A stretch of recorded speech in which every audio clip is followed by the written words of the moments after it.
बहुत समय पहले की बात है। गर्मी के महीने में अपने घर में तथा सड़कों पर एक टोकरी लटका दी थी। उसमें उन्होंने अनाज के दाने तथा पानी का कटोरा रखा था, जिससे पक्षी आकर उन्हें खा सके। एक धनी व्यक्ति के घर खाना बनाने वाले रसोइये ने भी अपनी रसोई में एक वैसी ही टोकरी लटका दी थी। उस टोकरी में एक कबूतर आकर रहने लगा था। प्रतिदिन प्रातः वह उड़कर चला जाता और गोधूली वेला में वापस लौटा करता था। एक दिन रसोई में मछली पक रही थी। ऊपर से उड़कर जाता हुआ एक कौवा मछली की सुगंध से खुश हो गया। उसके मन में मछली खाने की तेज इच्छा हुई। वहीं पास में वह बैठ गया।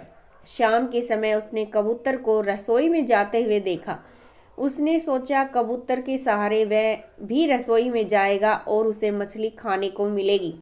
अगली सुबह जब कबूतर उड़कर रसोई से बाहर निकला तब कौवे ने भी उसका पीछा किया। कबूतर ने कहा, कौवे भाई, तुम मेरे पीछे क्यों आ रहे हो? कौवा बोला, उस्ताद, मुझे तुम्हारा रहन सहन बहुत पसंद आया है। मैं तुम्हारी सेवा में जीवन यापन करना चाहता हूँ। कबूतर ने उत्तर दिया, भाई, हमारा भोजन अलग अलग है। मेरी सेवा करने में तुम्हें बहुत कठिनाई होगी। कौवे ने जिद करी, उस्ताद, मैं तुम्हारे साथ ही चुगूंगा और जब तुम लौटोगे तभी लौटूंगा। कबूतर ने कौवे को नसीहत देते हुए कहा, ठीक है, तुम सावधान रहना। कबूतर ने अनाज के दाने और बीज चुगे, जबकि कौवे ने पास पड़े गोबर में से कीड़े चुनकर खाए।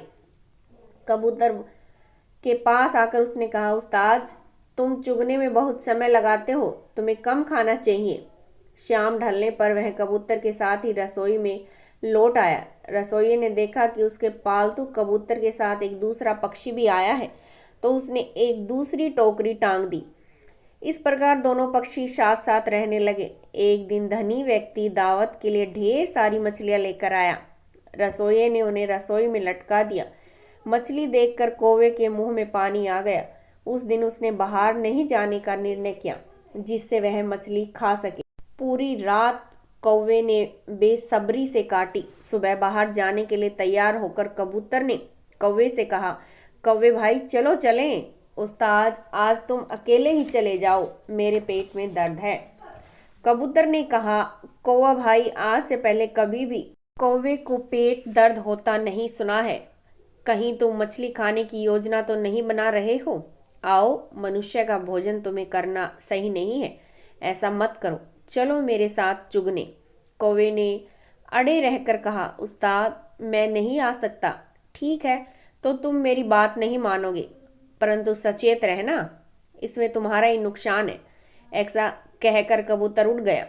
उस दिन रसोइये ने मछली के कई व्यंजन बनाए।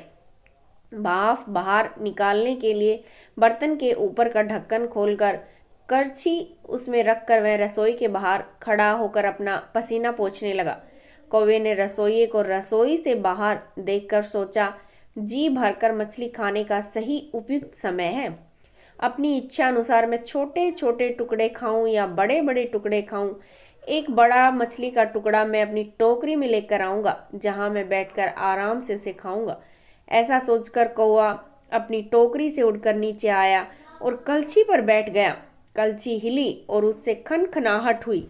आवाज सुनकर रसोइया सावधान होकर भीतर आया। कौवे को देखकर उसने सोचा, अच्छा, तो यह कौवा मेरे मालिक के दावत के लिए पकने वाली मछली को खाना चाहता है। मैं उसे सबक सिखाऊंगा। उसने रसोई के सभी दरवाजे बंद कर दिए और कौवे को दबोच लिया। उसके बाद रसोइये ने कौवे को उसकी टोकरी में फेंक दिया। कौवा वहां पड़ा दर्द से करहाता रहा। शाम को कबूतर ने वापस आने पर कौवे को अत्यंत दयनीय अवस्था में पाया। कबूतर ने कहा, हे लालची कौवे, तुमने मेरी सलाह पर ध्यान नहीं दिया, अब तुम अपनी लालच का फल भुगतो। इस कहानी से हमें यही शिक्षा मिलती है कि लालच का अंत कभी अच्छा नहीं होता।